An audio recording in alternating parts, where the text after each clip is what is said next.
बहादुर मस्करी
घर कहाँ लग गया तो राजबन भाई और भैया जी के नाम लग गया राम सिंह और श्याम सिंह और हमरा के बहन के नाम के लग गया है हमरे सब नमवा गई बहिना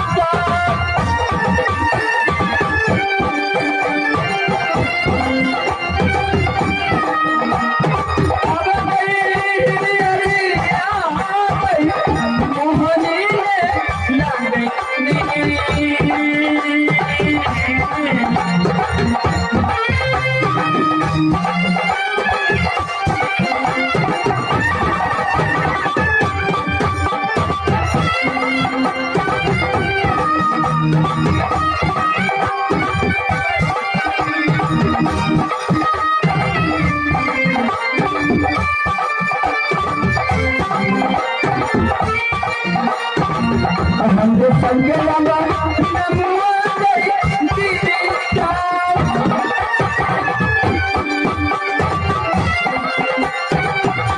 अब गई अजरिया गई मोहनी गई लाग छे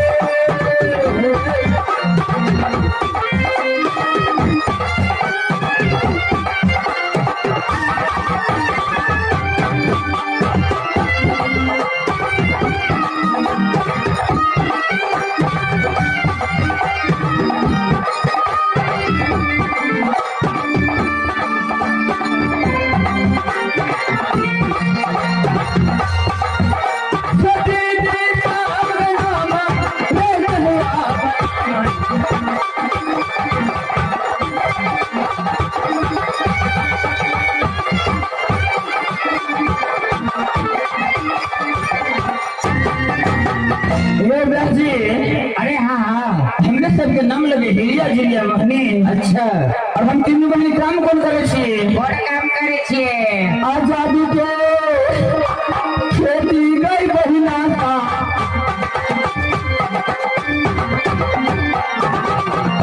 राजा का गई गंगाला में गई करीने राजा का गई बंगाला में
राज बंगाल में अच्छा, हम जादू खेती चले यानी और दोसर कोनो काम में? दोसर कोनो काम नहीं, जादू खेती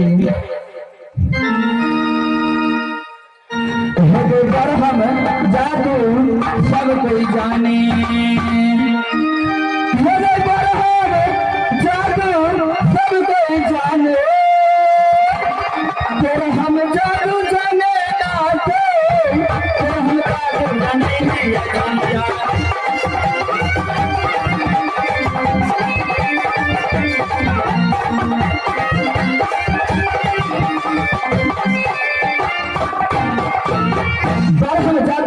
जाने तेल हम जादू जाने कोई जब तेल हम जादू जाने हिलिया जिलिया मोहनी जी हमरा सबके आनी की लट लट अंग अंग में जादू दाखल है। ओ यानी पूरा शरीर में जादू दाखल है? पूरा शरीर में जादू दाखल है, यानी रोम रोम में जब मन है कोनो इंसान के घेरा बकरी बगला कुछ बना दे छी।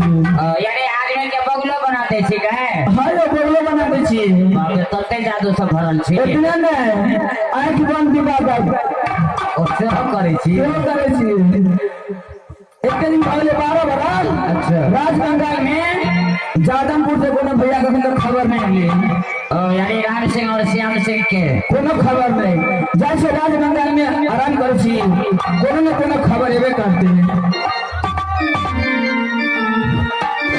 करबई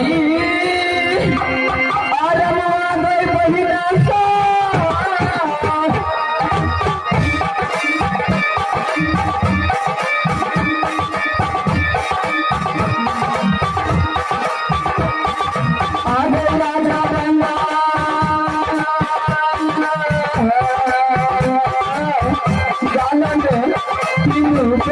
करबी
समाचार भैया जादवपुर के अरे बहन हिरिया गिरिया, सबसे पहले ये बताओ कि तुम दोनों बहन का क्या कुशल है?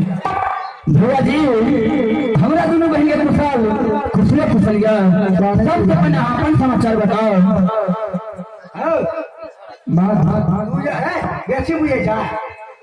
तोरा क्या का हमरा का के मेरी बहन बोलो भैया जी। ये मेरा महामंत्री है, ये भी तुम्हारे भाई के समान है, इसको भी प्रणाम करो। प्रणाम करिए। अरे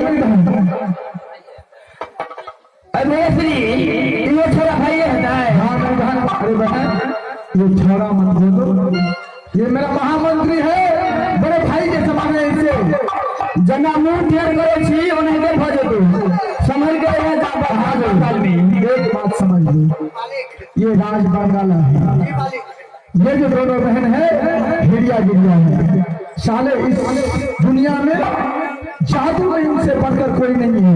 अगर ज्यादा चुगल फुगल किया तो साला यही रह जाओगे, लौट कर नहीं जाओगे जादू हमर वही भी आ गए हम जाई छी। रे बहादुर तमीज से बात करो। मुझे देखो आदर से प्रणाम किया, बुलाया, अरे सब कुछ करेगा, उनसे प्यार से बात करो, बदतमीजी मत करो उनके साथ। अरे बहादुर कुछ नहीं हो, डरते क्यों? मैं तुम्हारे साथ में डरते क्या होगा? कहने चलिए सर पर के तू गोल कर दो कि चार सब दूध पी गए। हाँ भैया तुम मेरा हाल समाचार पूछ रही हो? हम देखी